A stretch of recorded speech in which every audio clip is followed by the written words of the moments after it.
What's up, guys? Daniel at DLifeHD, and today we're talking about Streets of Rage 4.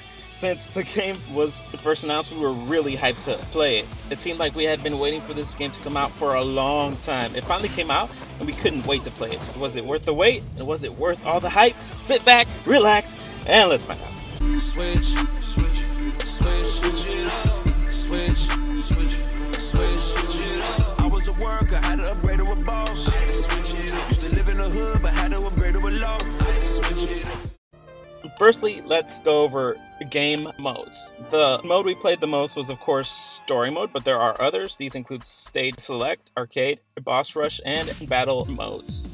Story mode is just like the old Streets of Rage games. You choose between several difficulty levels. Once you choose difficulty level, you get to choose which character you start out with. You choose between Axel, Blaze, Cherry, Floyd, and Adam. You can also unlock different characters as you go through the game. Stage select just means you choose which level to replay. On arcade mode, you try to beat the game with 1 coin, or in this instance with 1 life. Boss rush means you get to play against the bosses of every level until you lose. And lastly, on battle mode, you can battle with another player in the same room or online. Below these modes are several extra settings. The first one is fighting tips, where they share with us basic and advanced game control techniques. Then there's extra, which gives you character info, numerous galleries of heroes, enemies, environments, and more. This, of course, includes drawing concepts. Up next, controls and gameplay. For the most part, the controls and the gameplay are really simple. There is now a super move button, which works really well against different characters, but does take away life from you every time you use it, so use it a little bit at a time. It's awesome that you can pick things up from the environment and use weapons on enemies, just like in the old games.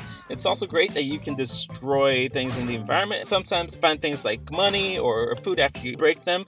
These give you more points at the end of the level or more life, so you can keep playing longer. The variety of enemies is totally great and gives you a little bit of something different and a variety of ways to approach them depending on what level you're playing.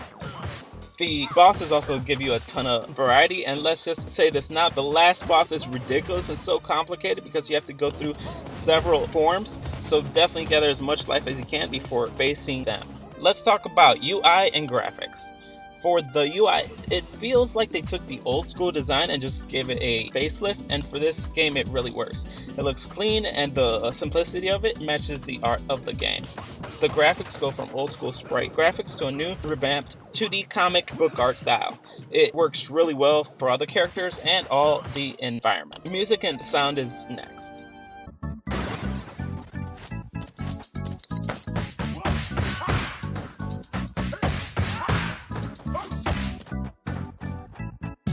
The music is awesome, and it stays true to its retro roots. Same type of arcade-style music that was in the old games.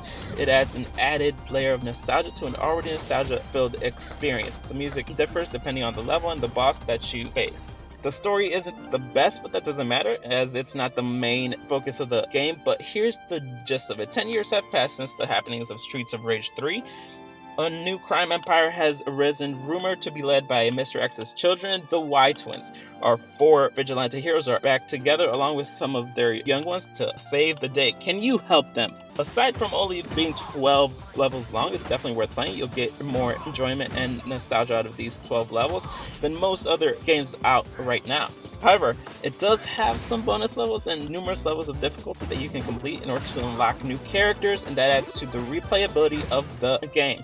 With all that said, this nostalgia-filled piece of goodness is absolutely DLifeHD approved.